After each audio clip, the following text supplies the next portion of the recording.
So, everybody, welcome to another Goblin Beat podcast. Sound effects of food and drink brought to you by Brandon this week. Can't figure out what's going on with that, so you're just gonna have to tolerate it.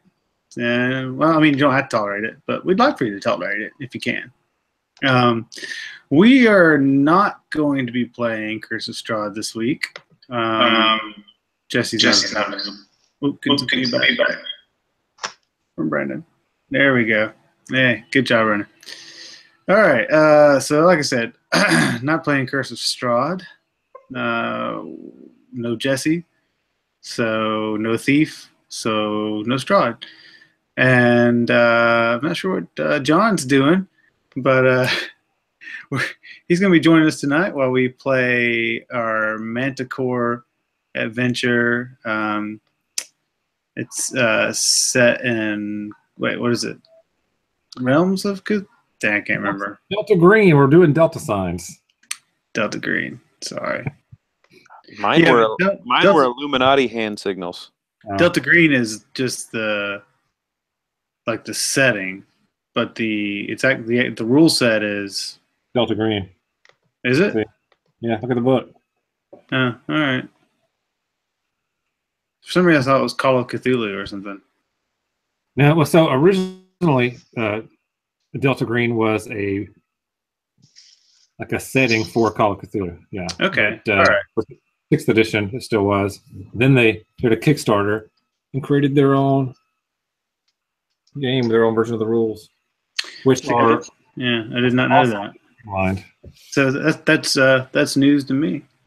So it's not Call of Cthulhu anymore. It's just Delta Green. So that's awesome.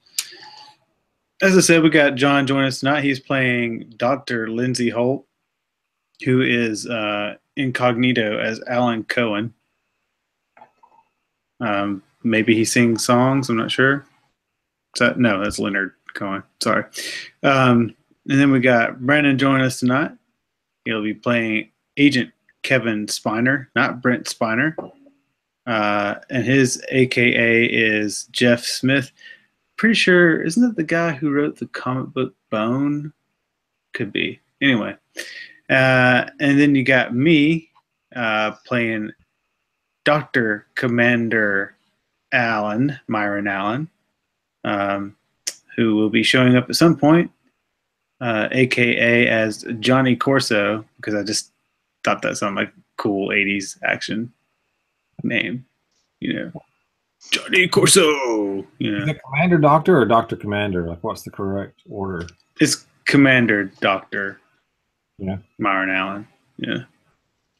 Or just Commander Myron Allen, MD, would be probably easier. Okay. Yeah. Sure. So, anyways, surprised these guys were able to survive without me last time. But it was easy. Somehow they were able to. They were only on mission for about 15 minutes. Apparently, they didn't need any dinosaurs killed. Because if that was needed, then I would have had to have been there. Yeah. People don't know because that was our off-air session where I shot and killed an Allosaurus. Well, yeah, it was. We played Future Perfect. Part one. Yeah, I shot and killed an Allosaurus. Was it an Allosaurus, was it? No, but it was similar in shape. I don't see any cryptozoologists among this group, so I challenge anyone to prove that it was not an Allosaurus. You're going to get a random email from somebody listening in. I can look back to the actual name of the dinosaur, but I'm not that worried about it. Yeah, nobody cares enough. So, Matt. Commander Allen has had a little time before his next mission, so you can do an at-home thing here before we start. Is there anything in particular you're wanting to do? Anything I can to try to gain back some sanity, like maybe go meditate with some Buddhist monks or something. That's exactly what Brandon's character did. Literally, like an actual Buddhist monk. That's what he did. That's awesome. I guess I joined him meditating with. He and I went together to meditate with some Buddhist monks. We come back with shaved heads and no kung fu. Yeah. So to do that, you reduce one bond by a point as you instead of spending time with someone you should have, you spent time at the monastery with the monks. All right, I can do that with my coworker, Dr. Alex Alstrom. All right.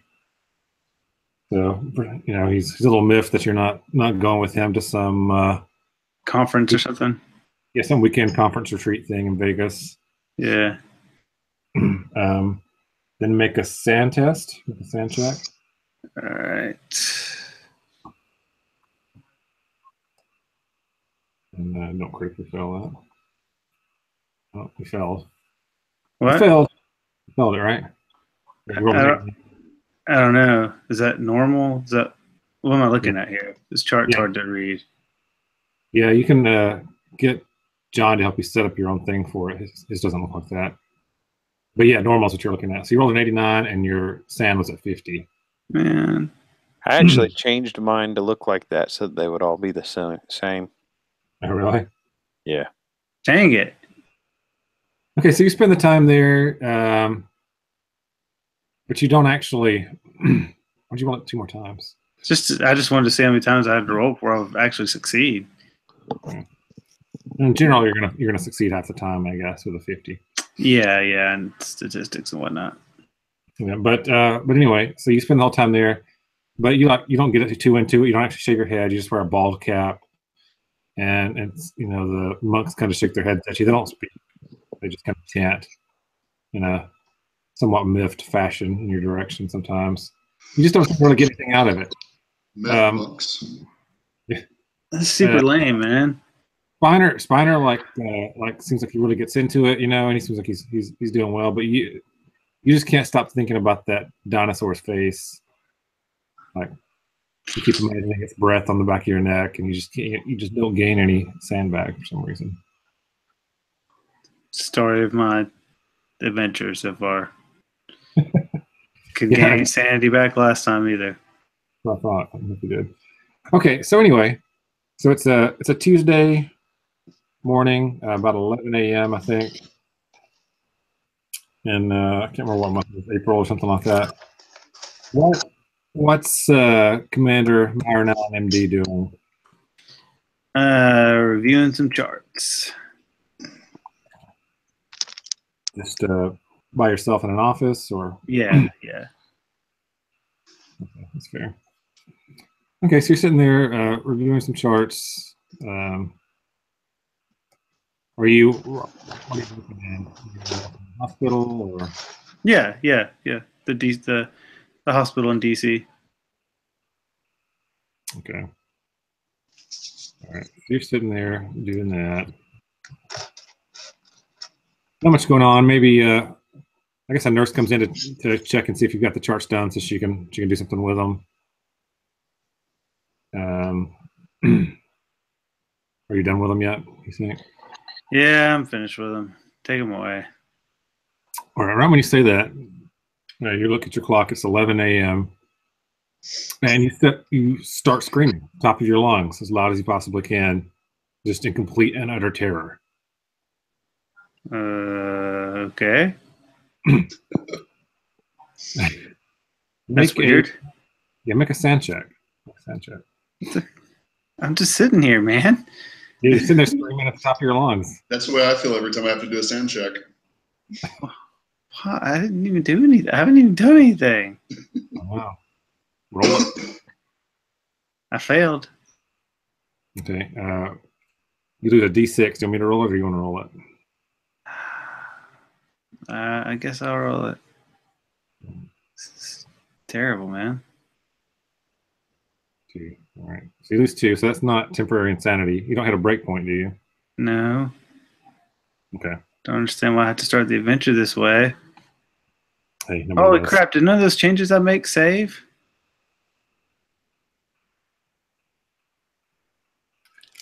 I don't know. No, they did. Okay. For some reason, my sanity didn't, though. What was it supposed to be? The same thing when the adventure started, so. 68, and my next breaking point's 50. I don't know why it was so high. Anyway, all right. Okay. So you still failed that first one, though, right? Oh, wait. No, so what's going on? 70. No, I'm just looking at it wrong.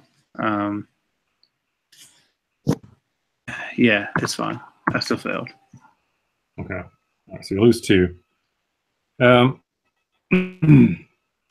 So, as soon as you start screaming, you scream for about 15, 20 seconds, and then you stop. And whatever was causing you that extreme terror just like blanks out. You can try, if you want to, you can try to remember it, but it kind of just disappears from your mind as soon as you start screaming.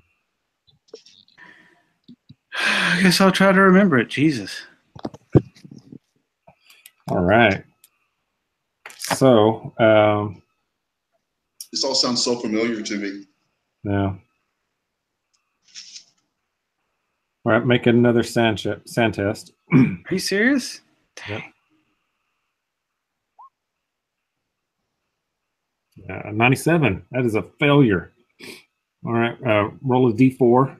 You're just way too happy sounding in your voice whenever we fail these things. Sorry. It's so much fun when people lose sanity. I don't know why. All right. It's 2 more sand, and you gain 1 point. You gain 1 point and a natural. That brings me up to 6. As you recall, like a deep, perfect blackness that starts to slowly resolve into indistinct and writhing shapes. Your bachelor party. I mean, that doesn't sound that crazy to me. And then you look over, and the nurse is just standing there with her mouth open. She's like holding the chart that you handed her. Sorry, I forgot an appointment that I had to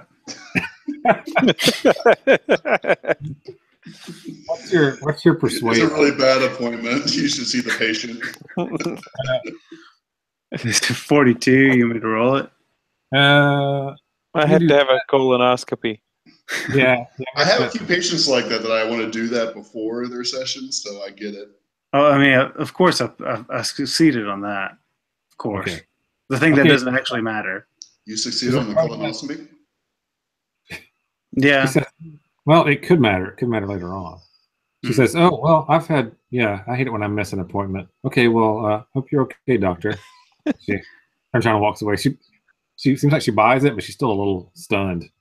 Because, I mean, it's like tear your throat, scream coming out of your mouth. That was weird. I guess I'm going to call up my buddy, try to figure out what's going on, see if he experienced anything similar. What buddy is that? Agent Spiner. Your Buddha buddy? Yeah. Well, I did go and lock myself in my office when it happened to me, so I would be able to, I guess. All right, you try to call him, but the call doesn't connect. You just get his voicemail. Goes directly to the voicemail. Spiner, this is Alan. Call me back. All right. All right, so what are you going to do now?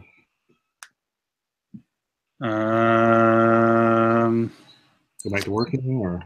I mean, I guess I don't have any directives or anything. I don't.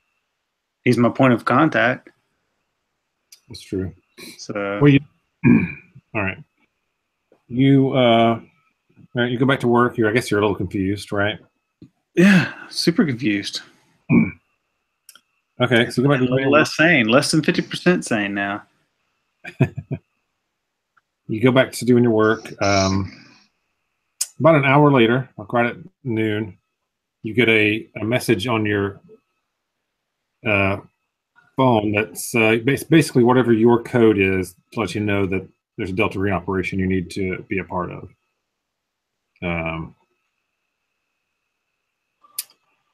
So it's I don't know, a news notification, Manticore attack in Fabled City. And then it's got more information here, and you click a link. When you click the link, it's got an itinerary with a flight leaving to go to Chicago, and a meeting place that you have to be at 4 o'clock your time, 3 o'clock Central, where Chicago is. All right, I guess I go to my car, get the bag that I keep packed for these things, and go taxi ride to the airport. Okay, so you know these. I'm not paying those outrageous parking fees again. Well, since this is one of these, you can try to get reimbursed for this later. With these out of the blue ops, you have to kind of make your own way. So you have to come up with your own reason for being gone. And you need to come up with, and you're gonna have to buy your own ticket to get there. Because the government won't pay for anything up front if it's not done at least 15 days in advance. Okay, I leave a message with my assistant that I am leaving for a consult in Chicago, Okay. surgery consult, and that I'll be back as soon as I can, and to pass along all of my current cases to my resident, and they can call me if they have any problems. Okay. All right. I assume that the CDC contacts your assistant as well. What now? Because you work with the CDC from time to time, right? Right. Yeah. Yeah. Contact you. They can contact me through my assistant. Yeah. Okay. All right. So you go. What kind of tickets you're going to get yourself? I mean, just a coach, man. Okay. All right. You board. You don't see anybody that you know on the plane. You get off the plane. You actually see Spiner and Dr. Holt getting into a taxi as you're like walking out, with your baggage and stuff. But they don't see you. They get in the taxi and take off before you get to them. All right. So you take Uber or taxi or whatever to the building. Yeah, I'll take taxi. All right, you get to the building. You see them walking in front of you. You can try to catch up with them if you want. Yeah, I'll try to. You catch up with them, and they say hi, but they're kind of cold, like robotic almost. They just kind of nod at you. Don't really say anything. It's kind of weird. Yeah, you go up and you get into the briefing room. There's another guy there. He introduces himself as Inspector Hua. And then a woman walks in, nods to all of you, and introduces herself as Eve Carpenter. She's got that haunted look on her face, like Spiner has. Like she's seen too many missions, probably. And she's like, gentlemen, thank you all for coming. We're here to investigate the Olympian Holobeam Array. It's a new high-tech physics lab in the suburbs of Chicago, not far from Fermilab, and run by a handful of academic researchers from MIT and the University of Chicago. It's funded by the U.S. Department of Energy's Office of Science, and you will all be posing as inspectors from the Department of Energy to look into a power surge that happened there earlier today. In reality, we have reason to believe that something of an unusual nature that is Delta Green's purview that may have happened or may be happening there. Do you have any questions?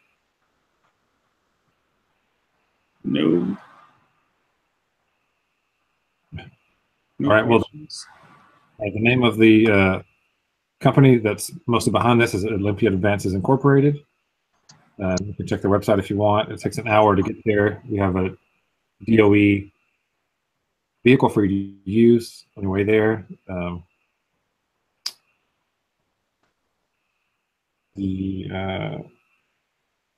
It's been determined that the array secretly uses technology that came from an Air Force research program that was defunded years ago. The projects were deemed too dangerous to continue and terminated. But at some point during reclassification, privatization, etc. Some of the technology was sold off to private firms. The array first went online at 10 a.m. this morning, local time, and 11 a.m. your time.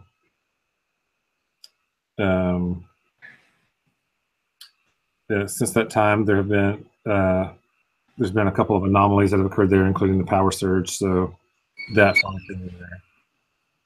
She has a burner phone to Agent Spiner, and gives you all credentials to use with fake names on them. Yours being Johnny Corso or Jonathan Corso.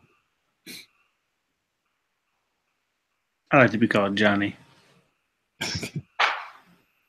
All right. And then she tells you,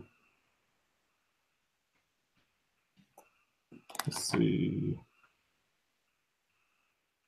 She tells you, Matt, that in the trunk there's an electric personal dosimeter, first aid kit, medicine radiation therapy, IV bags, nebulizer, etc. There shouldn't be, it's a laser array, there shouldn't be any radiation, but just in case. Wait, you kind of out a little bit on part of that. What all was in there? No, okay. Personal electric dosimeter, which lets you know, if you keep up with how much radiation you're personally absorbing. A first aid kit, and then medicine for radiation poisoning. All right. Is it one of my advanced EMT kits? My specifications? If you want something with you, then you have that. Yeah, I mean, I always have my advanced EMT kit. Okay. Okay, and then there's some DOE issued handguns in the trunk as well. 9mm.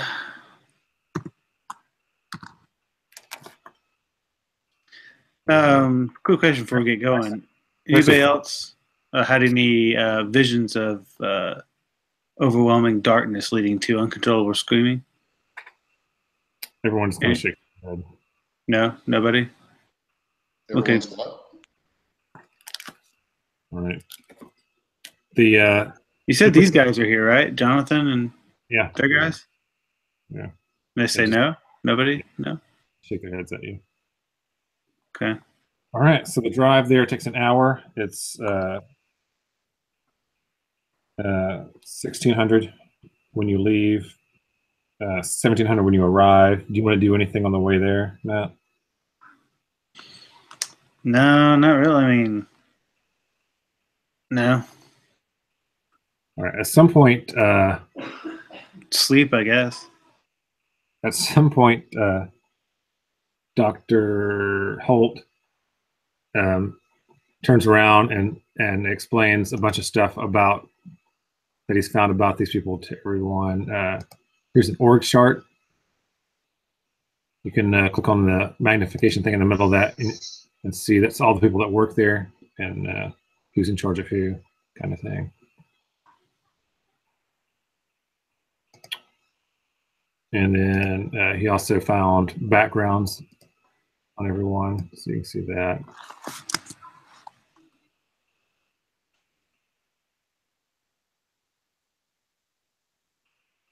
And one third thing, based on the specs that were sent out of what the array grounds should look like.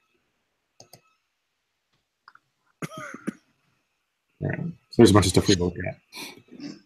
And then after an hour, you guys get there. It's like in the middle of a wooded area. You go down a gravel road to get there. Guard lets you guys in. And you pull up to the front next to the guard shack that's right in front of the main building in a gravel parking lot. And you kind of look down at your hands for a second and look up, and everybody's gone. It's just you in the car, Matt. What? Yeah. All right. And then, so you guys are talking to Dr. Campbell. Is that her name? Mm-hmm. right, you're actually, what did you do with your personal cell phone? Is it still on you, Brandon? Me? Yeah. Yes. All right. So it diddlings like you got a voicemail. Okay. And this is while I'm there with Dr. Campbell. Yes, while you're sitting there with Dr. Campbell, she's about to have what's his name? Klinger. Is it Klinger? No. It is Kozak. Evan Kozak come in and show you guys around. Okay. During that brief interlude, I'm going to check my phone. All right. It's a message from Myron Allen, saying that just to call him back. All right. I'm going to send a quick text and ask what's going on. All right. You get a text that says, "What's going on, Matt?" Is there anybody in the car driving? I mean, what's going on? Like, You're parked in the parking lot right next to the security hut. The security guard guy is like sitting back in the hut, looking at his phone or doing something, and you're just sitting in the back seat. The back passenger side. I just text him back and say, "Where'd you guys go?" Now I'm in the car by myself. We're in the office of Dr. Campbell right now. So you don't remember him ever being with you, like you remember everything happening, yeah, as the way we played it last week. It's like I didn't know you were here. What's going on? I'm in the parking lot. I rode with you guys here, and I looked up, and you're gone. So where'd you go? I mean, did I fall asleep? What happened? Hold on. Basically, at this point, I'm just kind of looking. Everybody's like, "Excuse me, emergency work call. Be right back." Okay, Dr. Campbell. Yeah. Sure. Pick up and I give him a quick call. All right. And so, do we connect? Yep, connects. Well, yeah, Right. you see the phone rings, Matt. Yeah, you answer it, I guess. Like, Hey. What? Well, where'd you guys go, man? I'm out here in the car, next to the security hut. Yeah, you guys just disappeared on me. What do you mean we disappeared on you? We've been in here with Dr. Campbell. It's like I've been wondering where the hell you've been if you was even on this case. All right, maybe we should talk about this in person then, not over the phone. All right. Have you been briefed on what's going on, our names and everything?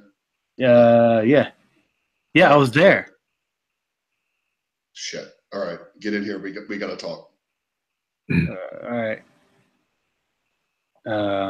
Okay. Don't know how to get in. Yeah, you can talk to the guy in the security hut. Hey, I got to get to Dr. Campbell's office. Oh, I thought you went in with your friends. Yeah, I had to stay behind, do little quick work stuff.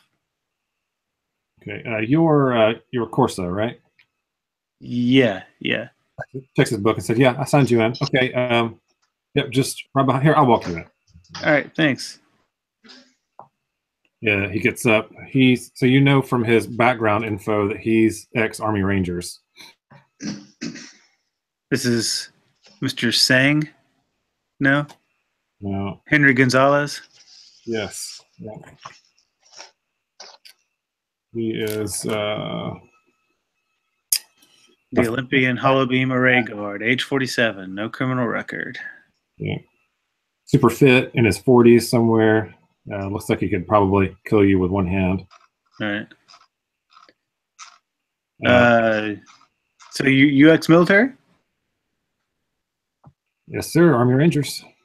That's awesome. I'm actually a commander in the. I always forget what it's called. It happens to everybody with age, I guess. Come on, man, help me out. What is it called again? You don't have it on your sheet? No, because this is a new sheet and it disappeared.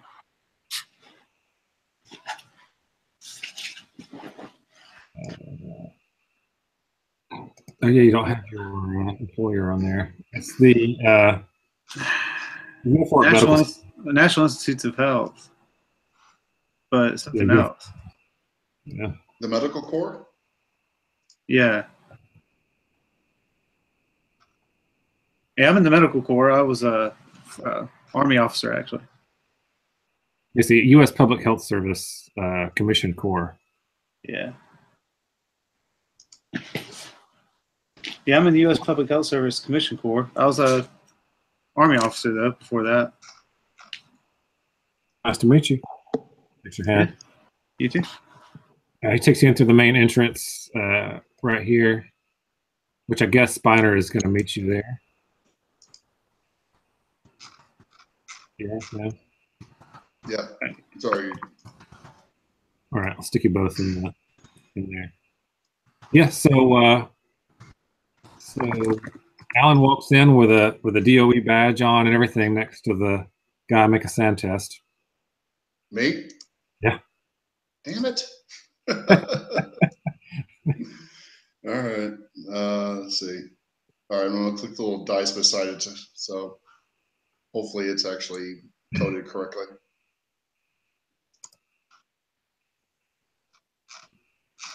It's a Hey! Passed it. Oh, you didn't pass, did you? No. Wait a minute. It says success on easy and trivial, not normal. Yeah. I didn't know there was easy and trivial options. There is, yeah, but not for sand tests. I did not. All right, you just lose one. Like these things are just so easily regained. Okay. So where are we meeting at, Danny? I dumped you guys both in the main entry. Where was in the area that I walked through, did I see any rooms or offices that looked like they were unused or just unimportant? There's a bathroom and then a couple of places labeled closet. Okay. I'm gonna walk over to. Has there been a lot of people walking around, Danny? No, actually, there's been nobody walking around. All right, I'm going to motion them to follow me. We're gonna go over to. I'm not going in the closet with them. To the bathroom then. All right. And so hopefully he waited a second before following me and said, just like right behind me. So like in hushed tones as expected. Are we in there, Danny? Yeah. So I look, I was like, where have you been? I came here with you guys. I don't know what you're talking about. Okay, this is the first time I've seen you since. No, I was at the briefing. I got to Chicago. I saw you guys. I caught up with you. I was at the briefing with you. And then we rode in the car here. That's where I got all this material that douche face dug up. And then we got here and you guys just disappeared. I don't know if I nodded off or if something happened, but I mean, that's what happened.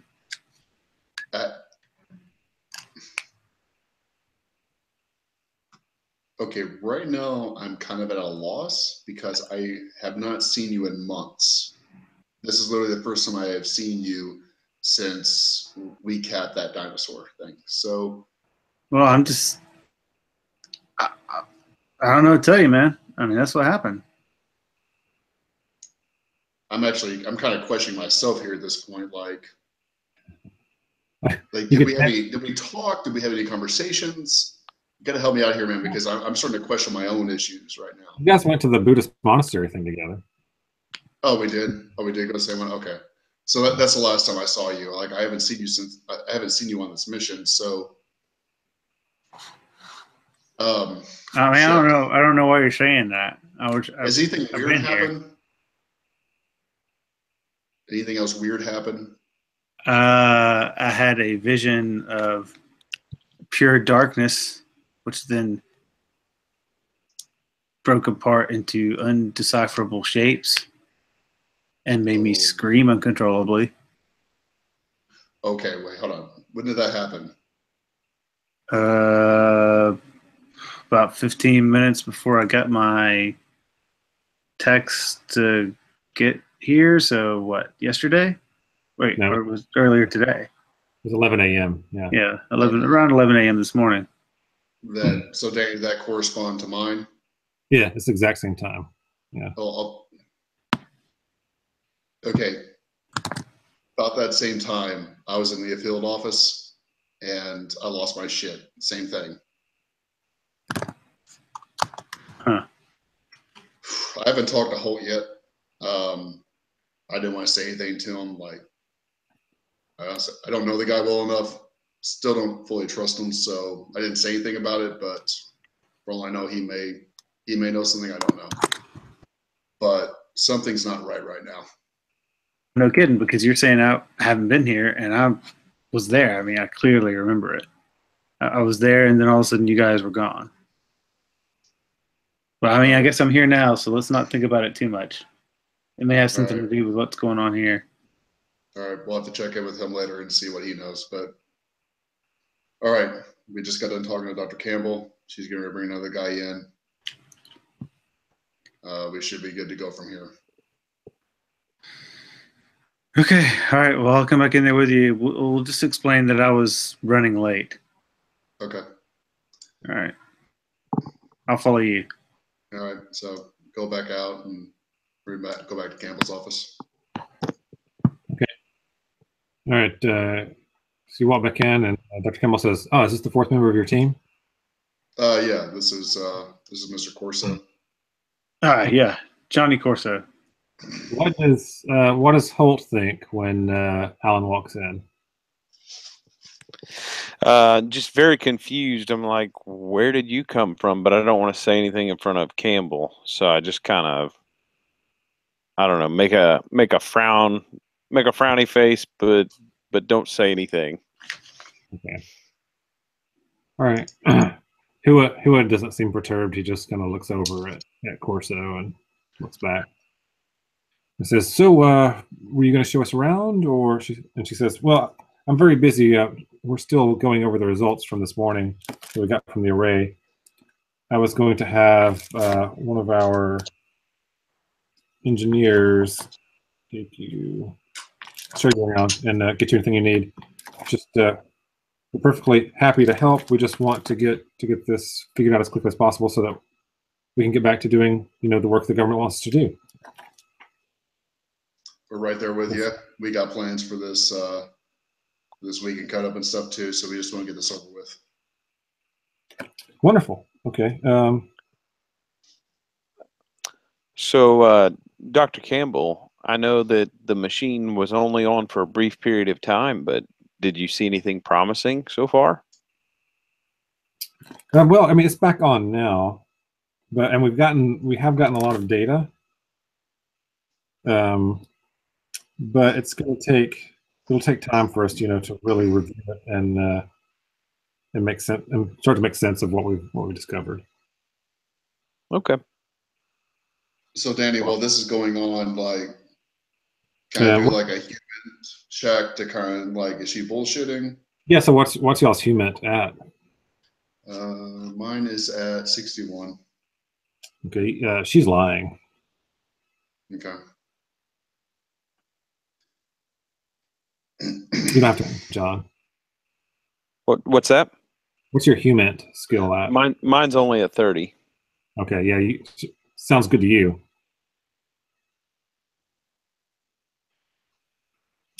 Well, I look forward to reading your findings once you've had time to process the data. Sure. Of course. All right. Are you wanting to try to talk to her or just leave it at that for now? Brandon. At this point, I'm just kind of making a mental note. She said she was going to have another person come in. Yep. So she hits a little page button and asks Kozak to come in. And Dr. Campbell, what is Kozak's role here at the facility? That's a good question. He's the junior engineer. He's junior to Dr. Takagawa. The two of them will work together for years, actually. All right. And Dr. Takagawa is resting, I think. So Evan will take care of that. Well, Evan's. I mean, he's the junior engineer, right? So we can spare him the most of anybody here. All right. Well, if we have any further questions, will he be able to get in touch with you to connect us?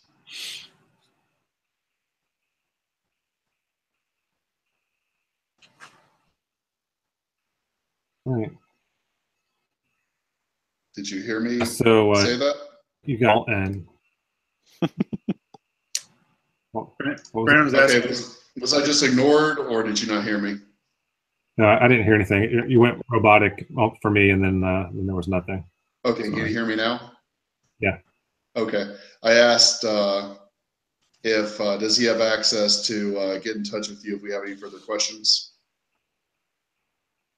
Oh yeah, you're going to be in the same building here, so you can always just swing that by if you need to. All right. Well, that'll be wonderful. Thank you.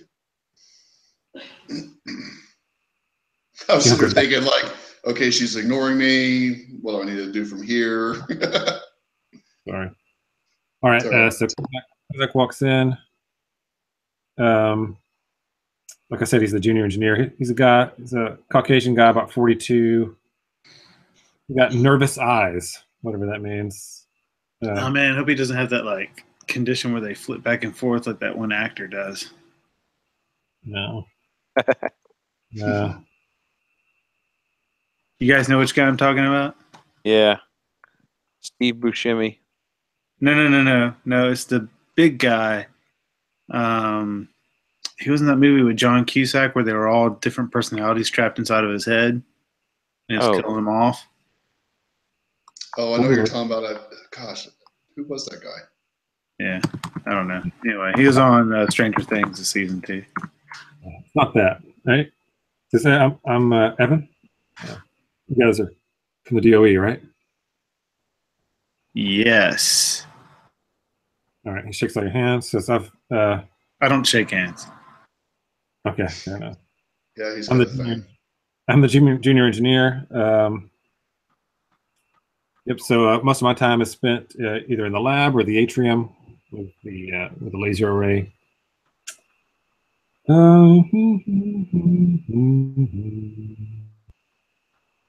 Can I show you first? Let's. Which one's closest?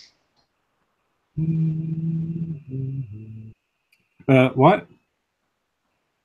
Which one is closest, the lab or the array? The lab. All right, let's go that direction first then. Okay.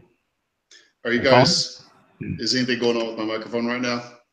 No, we got you. Okay. I'm a little paranoid now, wondering if you're able to hear me. No, yeah, I can hear you. He's just acting kind of weird. Okay.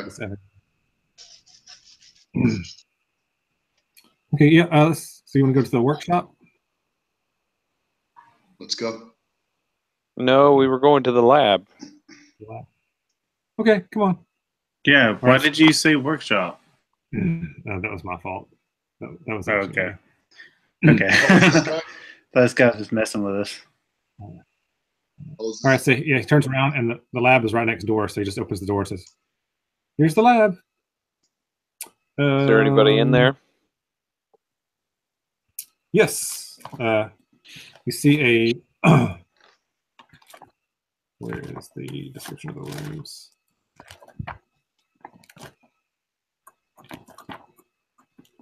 Here we go. House, small building. Oh, he has nystagmus. That's what that's called. His eyes moving uncontrollably. Let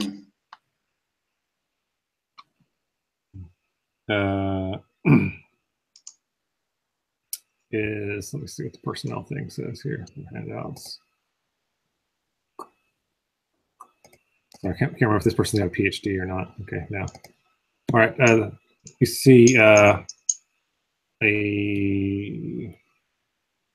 Chinese woman sitting behind a computer on the far right-hand side over there where it says D. on your map.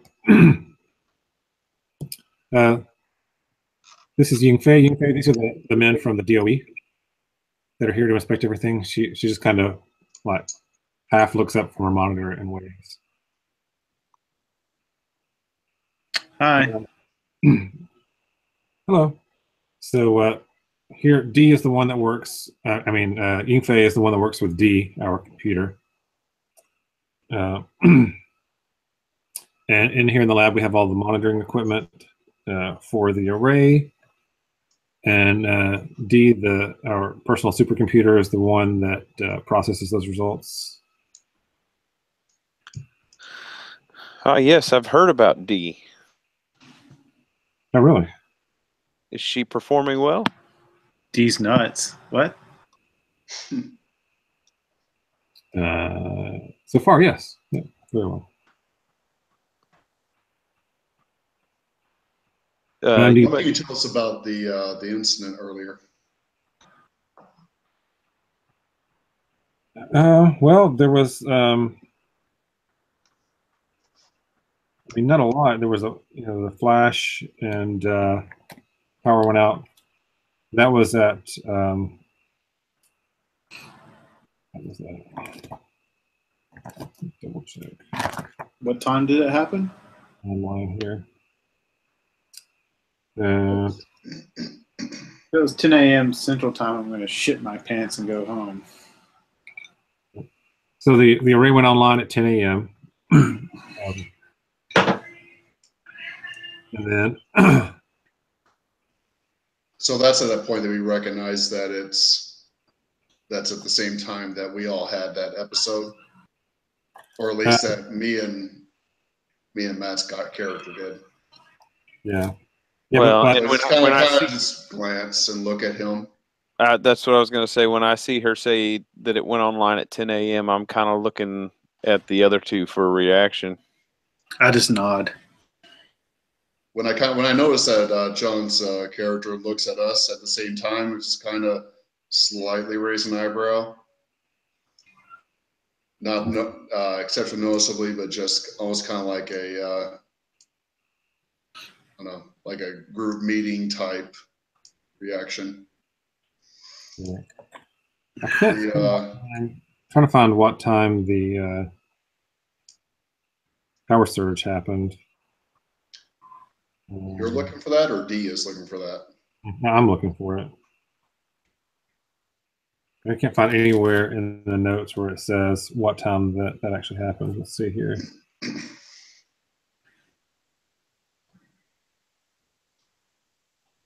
Okay, so that was at 15:28.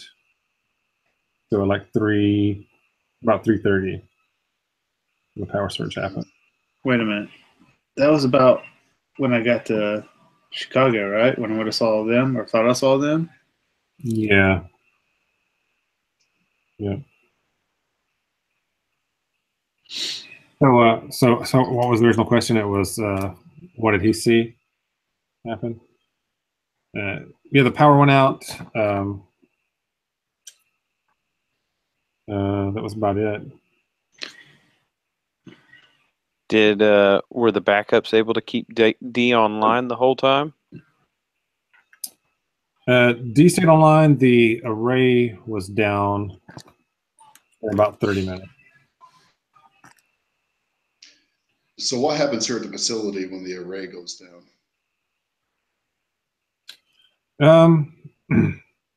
Just not much other than we make sure we get the generators up and running, and we had to have power come up back all the way before we could get the power going for non-essentials like the video cameras and the array, etc. Okay.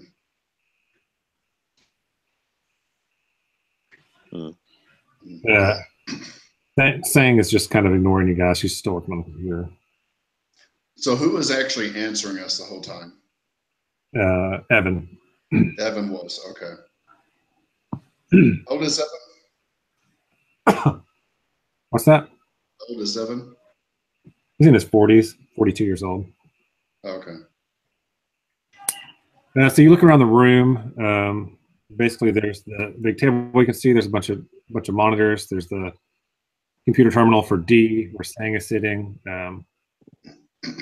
The opposite corner of the room, the northwestern corner, I guess. There's a big computer rack with a server rack. And they tell you that's where D lives, quote unquote.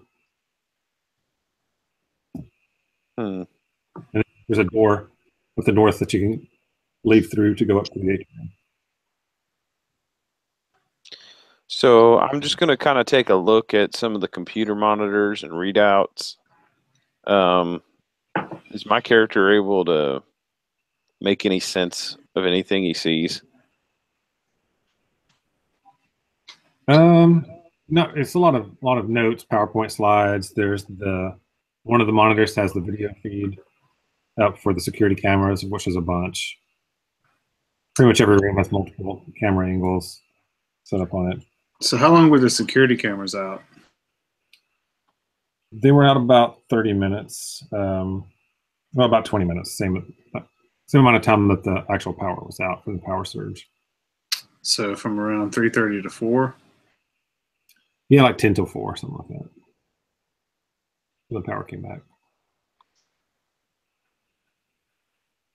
What all was online other than D during the power outage? Wi-Fi and other computer monitors, power in the main room here. Basically anything that can be powered by the generator in the main building.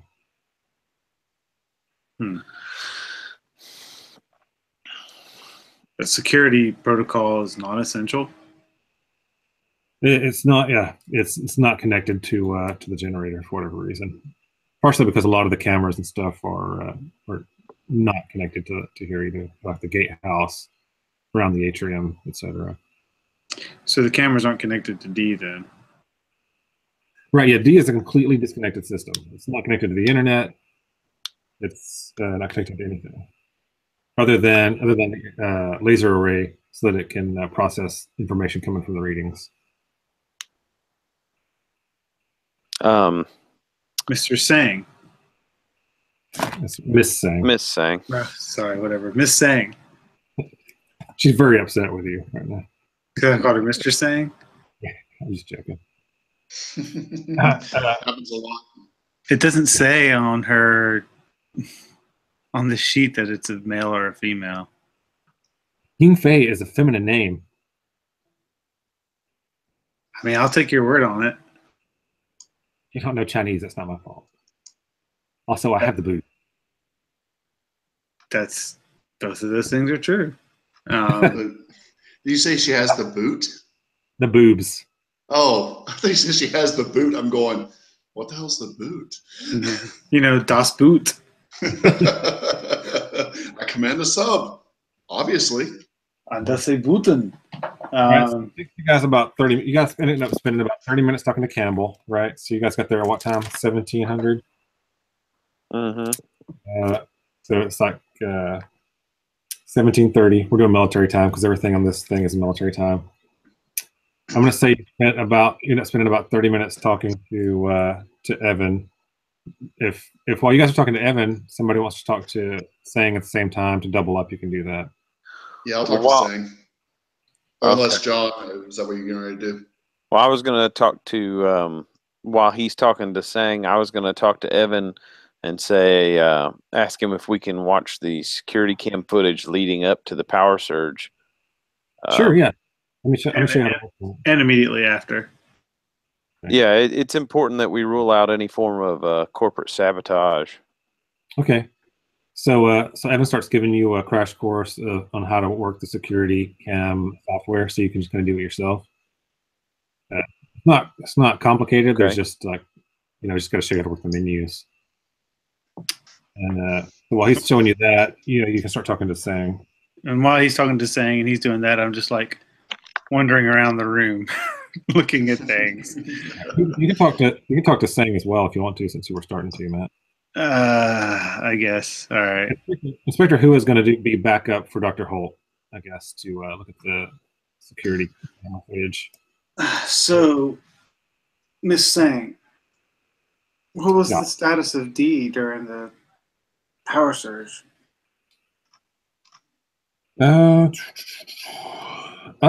D was up and running, just not getting any additional readings from the array at that time. Well, Was the array functioning? no, the array was down for the most part. Well, the sensors were offline, but with anomalous readings from that, probably maybe just background noise from the lines. You know. So for that approximate half an hour, you really have no idea what was going on with the array. That's right. Yeah, because I was here. You and I were here. I mean, nobody does. There's no reliable data. Correct. Yeah. Well, there's some anomalous readings. Right. From that we got for about an hour until the array was all the way back up. But you said the sensors were compromised. They were, yeah. So I mean, they were weak pulses. They weren't the same as what we were getting beforehand. Yeah. So explain to me what you were getting beforehand. And was it steady and pretty much the same thing since the array went online at 10? No. Actually, she has a microphone sitting next to her, and there's a readout and a little screen that says "Ask D." And like when you type in a question, basically like you would to Google or something. And she says, "D, will you show us your findings for the initial results we received?" There's about a 1/10 of a second delay, and D says, "Certainly, Yingfei. Here's the data," and a chart fills up the screen. Let's see. You can see graphs of data. They don't really make any sense. Either of you guys have physics? No, biology. Yeah, they don't really make any sense to you. There's a bunch of like high end, like high frequency looking things and a bunch of low ones. And Sing looks over to you and says, "Doesn't make any sense, right?" But watch this. D, could you play the audio file that you generated from this? And D says, "Certainly. In order to make sense of these readings, I converted them into audio." Was that your idea or D's? That was my idea. I didn't know. No, that was D. D said it. Oh. He responds, "That was my idea."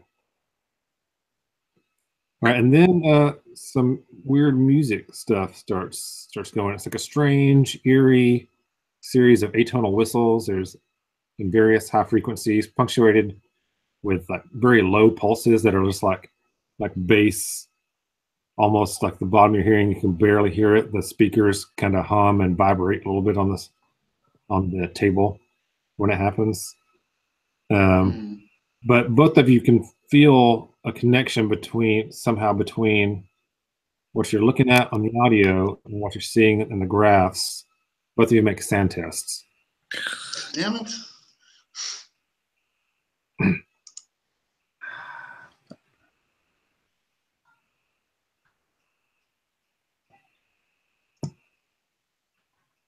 I don't really want to.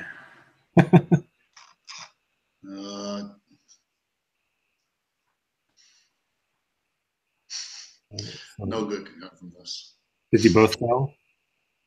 I think so. It's hard for me to keep track of what's happening. Yeah, we both did. Just look at normal failure. Okay, so you both lose 1d4 sand. Of course. You can roll those yourselves. 3 from that. And 2 from that. Nobody's got a breakpoint, have they? I'm 1 point away. Oh, I hit a breaking point. You did just now? That didn't mean to re-roll that. I reached my breaking point. Well, hold on. No, my current breaking point's lower. Never mind. I thought you my maximum. So no, I got some space left. Okay, good. I have no idea what my maximum breaking point is. Yeah, it doesn't matter. It's just your current one that matters. So hold. I'm going to say you guys are too far away to really get the effect from that. You just hear some noise coming from the speakers over there. So we literally got no information from that. We just almost had a psychotic break. But I mean, do we feel like it's connected to what we saw? Yeah. You feel a connection. You feel like everything here is starting to have a connection to everything. So while they're doing that, I'm looking at the footage. Am I seeing anything of interest in the time leading up to or after the power surge? Say that again. Am I seeing anything of interest in the time leading up to or after the power surge? Let's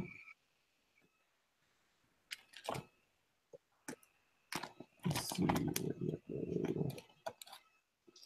Here we go. So the power surge was at 15, 28, 55 exactly. The feed goes black from the power surge, not on the cameras. Just shows the same static or interference for a few seconds and then stops. And then at 15:50, 58, it resumes. You see Dr. Takagawa is asleep in the engineer's office at that point, where he wasn't before. Before it happened, he was in the array working on that.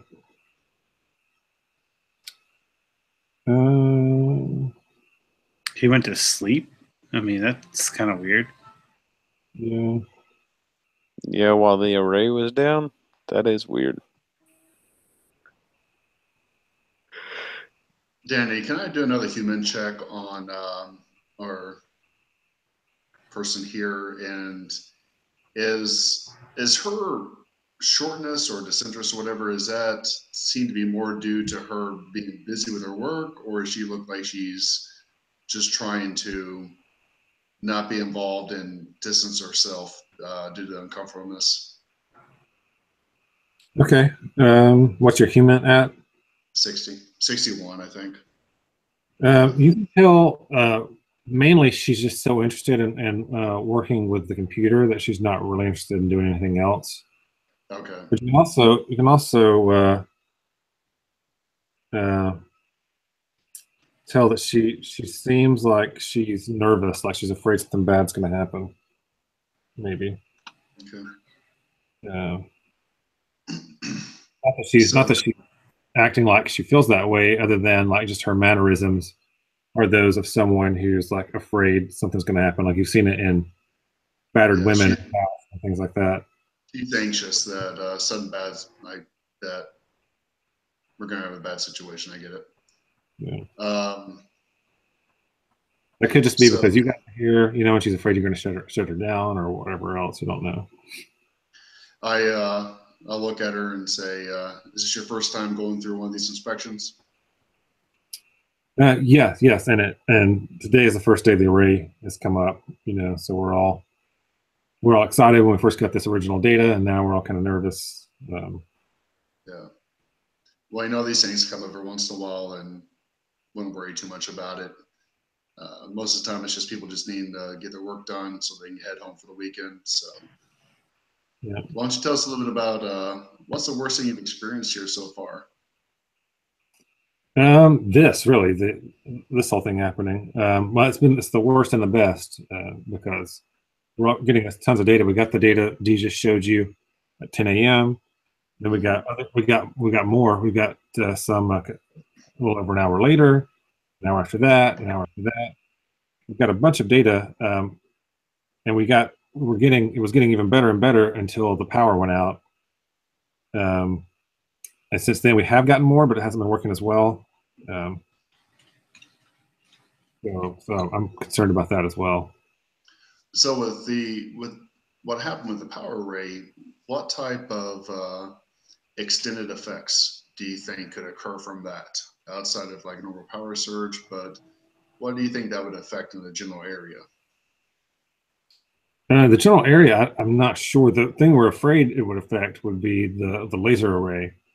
But the laser array, because of, I don't know as much about it as Evan or Dr. Takagawa, because they're the ones that built it. But it's as far as we know, the most precise laser array ever built in the history of humanity. And for it to work correctly, like no dust can get in the room, no dust can get inside the casings, no power. A power malfunction could be catastrophic. Gotcha. So right now, what do you think is the primary goal right now with the laser array? Like, what are you wanting to accomplish the most right now? So you know the goal of the project, right? Yeah, but I'd like to hear it in your words. So, well, for me, the most important thing right now is to interpret these. How many is it? 1, 2, 3, 4, 5 sets of data.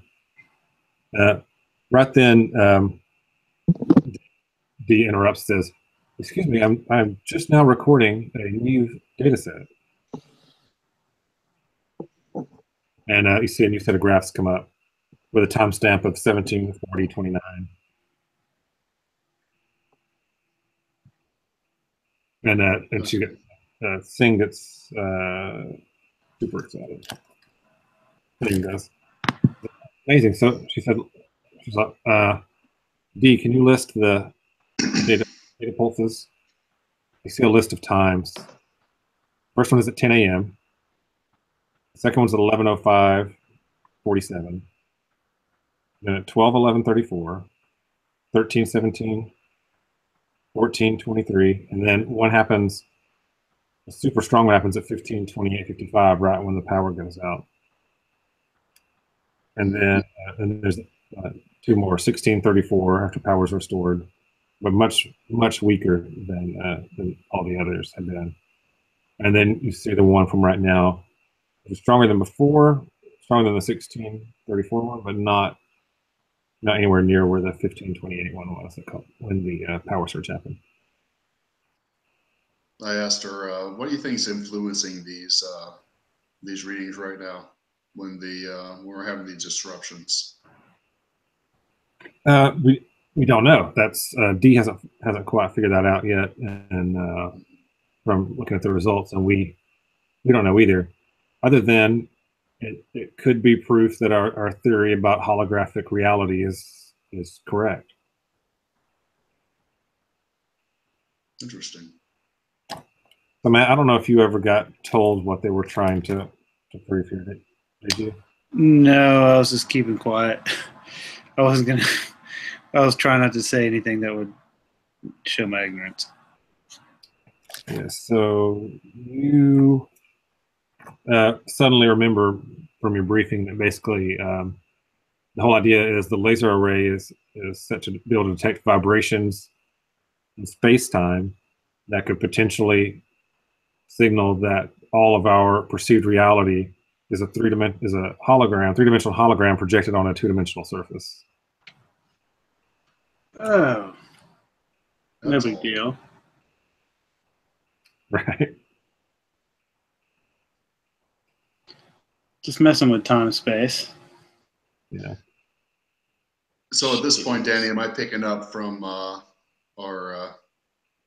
person here that she's just trying to respond and react to her actual work, that she doesn't seem to be tied to anything bigger? Yeah, she seems like the most important thing to her in the world right now is this research. Okay. So, all right. Is there anything else you can tell us that might be able to help us along the way right now? Did you ask her that?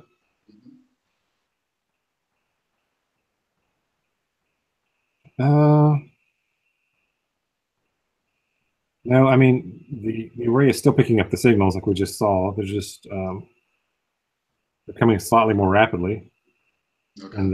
and as of this last one, they're starting to get stronger again. So that's good. Is it? It's amazing, right? Well, Absolutely. last time they got really strong, that's when power surge problem happened, and like you said, that could be catastrophic. So what if it builds back up to that level again? Well, I don't necessarily think that the signals and the power surge are interrelated. Right, but we don't know.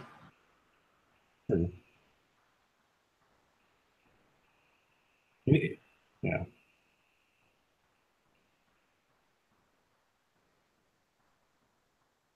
All right, at the monitor with the video feeds. So, are you going to look at anything else? You want to just skim through the whole thing? Does anything stand out to us? I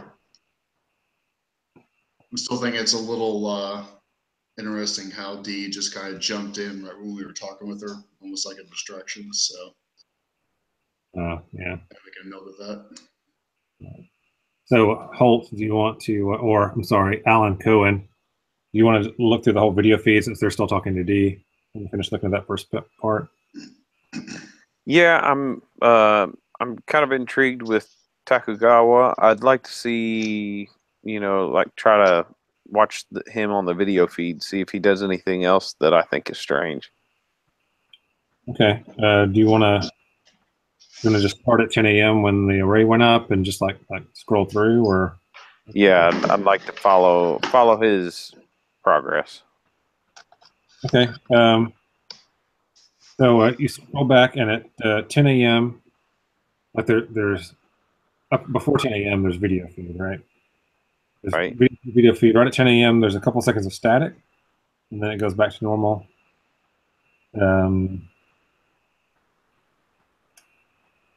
then you see people moving around until there for the next 6 hours or so. People are moving around, doing stuff. Takugawa's moving around and doing stuff.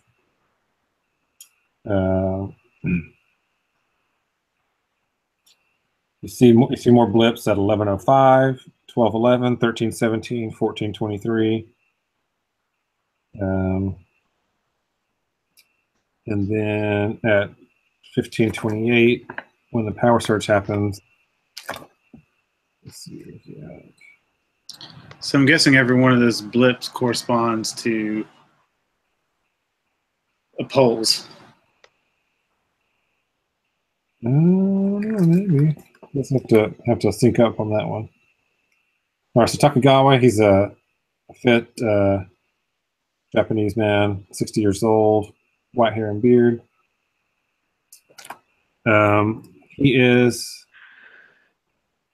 He's in the atrium inspecting the laser when the power surge happens. So power surge happens, everything goes black. Then when it comes back up, he's laying on the bed. And I'm gonna say Evan is like working on a different computer, like in between you guys and DC, doing his own thing. Does he? Is he? Watching what you're doing? Yeah.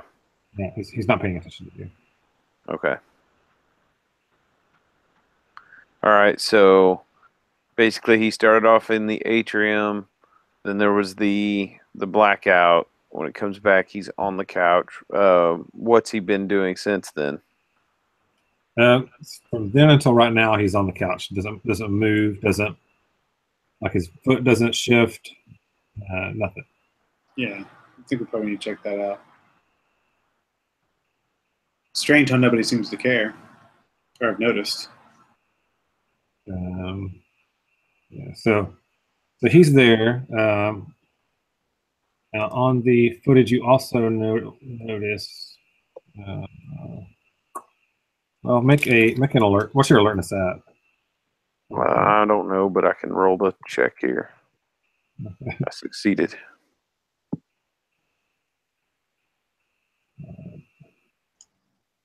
It's a sand check. Oh. Well, my button's messed up then. Here, let's try that. Still succeeded. All right. Yes, it's a 40. Okay. You notice that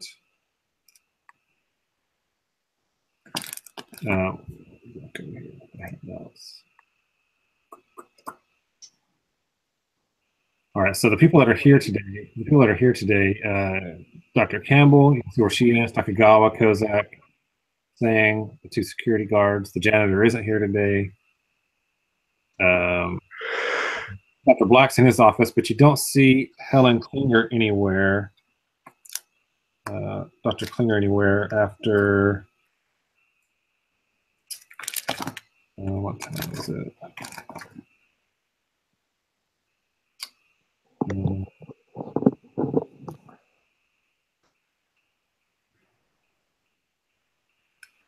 Yeah, after the power surge, you don't see her anywhere on the security footage after the 15:28, 55. But she had been on the footage before that? Yeah. She was actually walking out of the lab right as the power surge happened. And you cycle through all the cameras, and you still don't see her anywhere.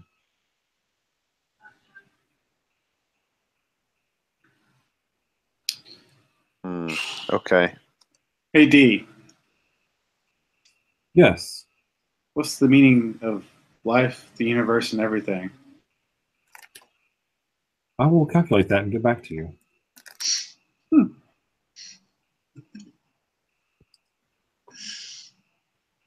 That's a DM, I hate you moment. I have something for you. Would you like to see it? Yes. Okay. Honestly, if the answer's not 42, I'm going to be disappointed. Here, this may help you. I've reinterpreted the signals I've gotten with greater accuracy and made them ready to view. Are you ready?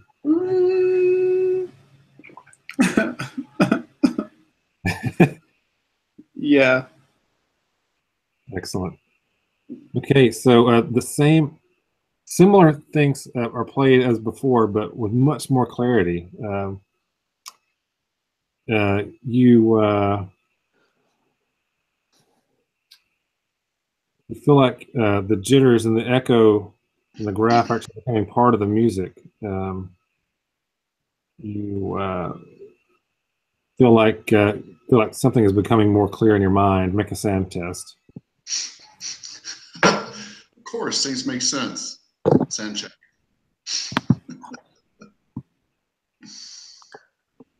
Hey. Yay. Succeeded? Bienvenidos. All right, you only lose one.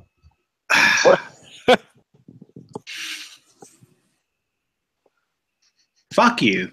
Because that takes me to a breaking point. So, Really? Yeah, fuck you. Well, Elling would have been much worse. So this is what Danny lives for. What's my new breaking point? It's whatever your current SAN is minus your POW. Minus my what? Power. Your power skill. Well, not skill, but stat. Right? All right. Yeah, men are going to be alcoholics. We'll decide what your dealio with that is later. Okay, so you guys have all finished doing that. It's like 6 o'clock. Yeah, 6 o'clock. All right. So I want to meet back up with them and point out the 2 weird things I saw on the video feed. All right, and you can go if you say you guys need to talk. You can go in here to the kitchen. Evan will show you where it is, but he's not going to follow you. So you guys can all go in there and be alone. Danny, I want to do something that may be weird, but at this point in the career, it's not weird to me. I'm kind of a little thrown off a little bit about Dee's response earlier, or her interruption. And I'm going to kind of think through some of the things she said and the timing and how she said stuff as how computer versus actual intelligence does she sound? Well, is she sounding more human or more I can't think of the word. Sentient?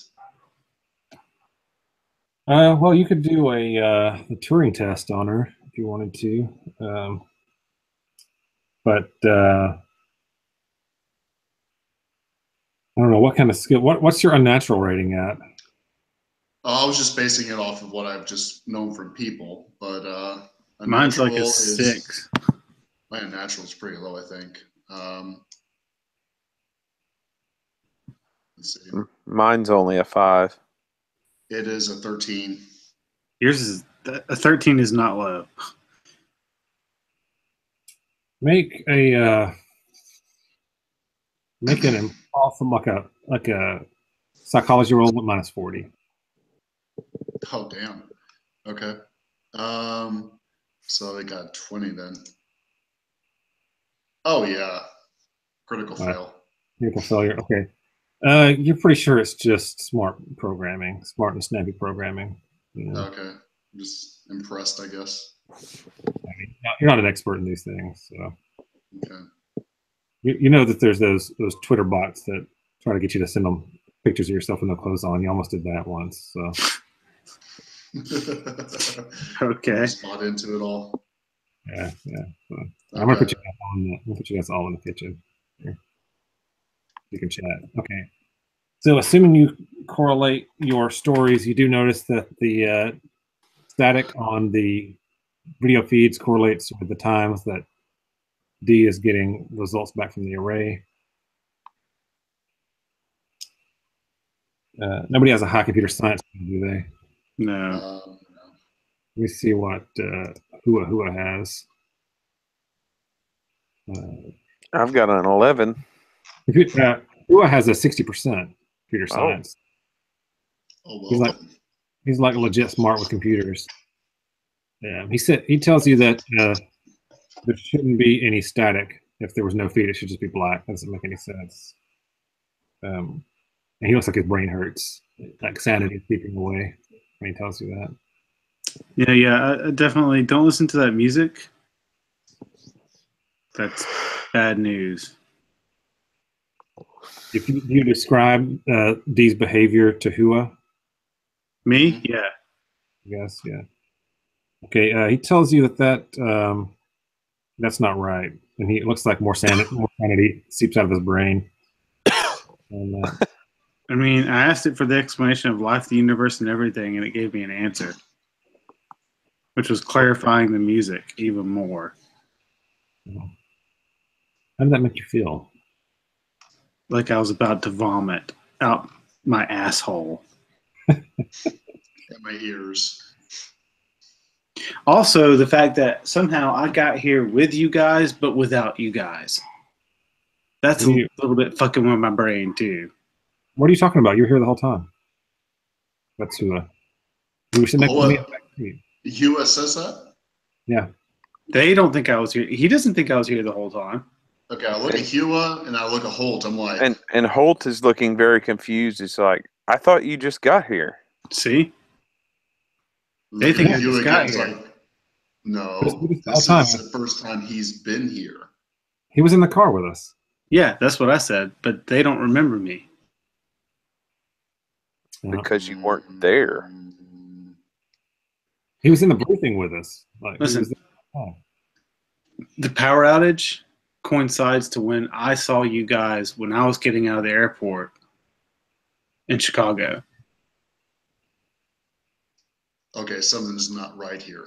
I got off at the plane to Chicago at the same time the power outage went out. I saw you guys, caught up with you, attended the briefing, rode here, and then everyone disappeared while I was still sitting in the car. Okay. all right, Holt, make a sand check. All right. I had to give you that knowledge that you didn't need. Critical success. No. What an asshole. Zero sand loss. And you figure this is probably just fine. Everything's just fine. This is fine. Okay, It's like that bunny in the comics where everything's burning down. This is fine. Everything's fine.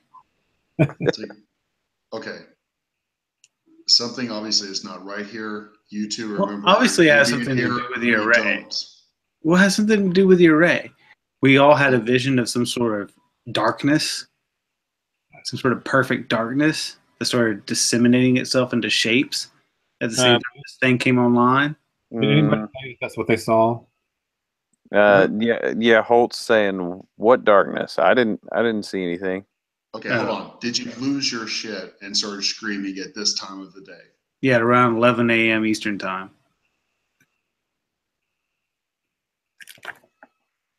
Come on, Holt. Let it down. Yeah, Did you not? I mean, I don't care if you did or not, but did you? I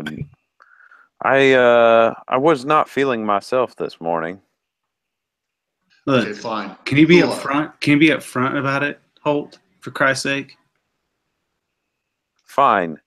I had an episode, and it completely ruined my lecture. Yeah, we all had that same episode. Hua, you had that episode too? Yes. Okay. Okay. So this thing went online, and we all felt it. And this D thing is definitely not right. I say we go in there, and if I knew how to, Hua, can you destroy that thing? Destroy it how? I don't know. Corrupt it? Well, here's my question. How did the device going online affect us, but no one else around us? We don't know who it did or didn't affect around us. Well, I'm certain that the people that were in my lecture hall did not Weren't have screaming? the same reaction I did. All right, true. The nurse who was in my office wasn't screaming either. At least not for that reason. Yeah, mine either. So, Hua says, hooah! What?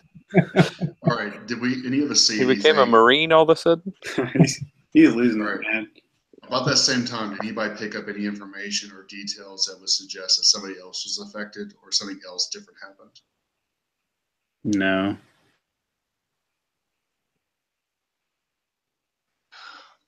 Basically, this is me hinting at John what he saw on the video screens with the other guy. Oh, yeah. So did you tell him what you saw on the screen? What you noticed? Yeah, I tell him about the static blips and the timing.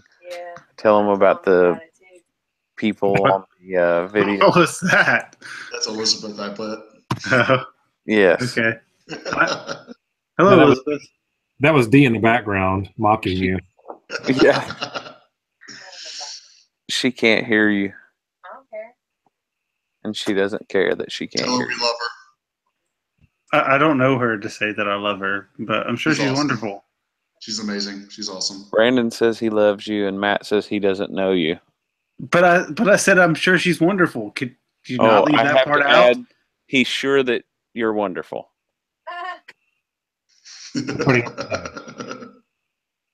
She loves you too, Brandon. And I got a mocking laughter. Now I heard that part. Actually, that's very endearing of her. So you're in good. I'm gonna take a picture of that and send that to you. Okay, so we hear about the dude who passed out. And you know about the woman that's missing. Yeah. The woman, what? Klinger, she disappeared after the Missing. surge. Yeah. Okay, what time period did the guy pass out? Was it the same time we all end up having our screaming episode, or was it in the afternoon? No, Screaming No. episodes when it came online. This was during the power outage. Yeah. Yeah, he started napping, and Klinger disappeared during the power outage. Okay, sounds to me like we need to check this guy out then. And maybe that's what we need to pick up next time. Bum, bum, Yeah, it's getting bum. late. Dun dun dun. You just have to get old what's his face to take you over there, or you could ask him about it. He works with the guy, Kozak. Sure. Wait a minute, Kozak is who? Evan. Here. No, Evan Kozak is the one that's been leading you guys around, taking you around. Okay. Okay. Hey, For some reason, Danny. his name is different. What was the code name for this operation? Good question. she told you it was in the briefing. Gotta find the page. Everything has been classified as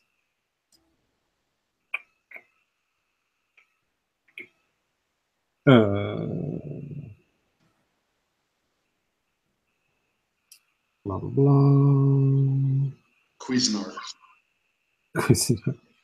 No. Cuisinart. That would be pretty apt, actually. I feel like it's cutting up reality and putting it back together again.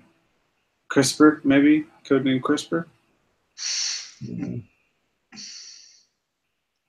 I'm not talking about the thing you're putting vegetables in. Brain toaster. Operation Salad Shooter. Yeah.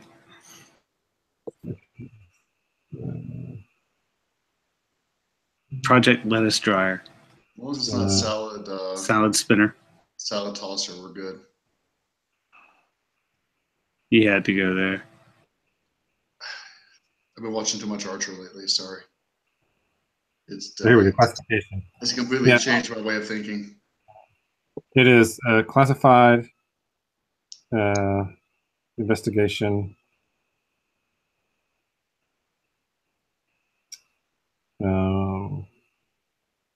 Under codename Observer Effect.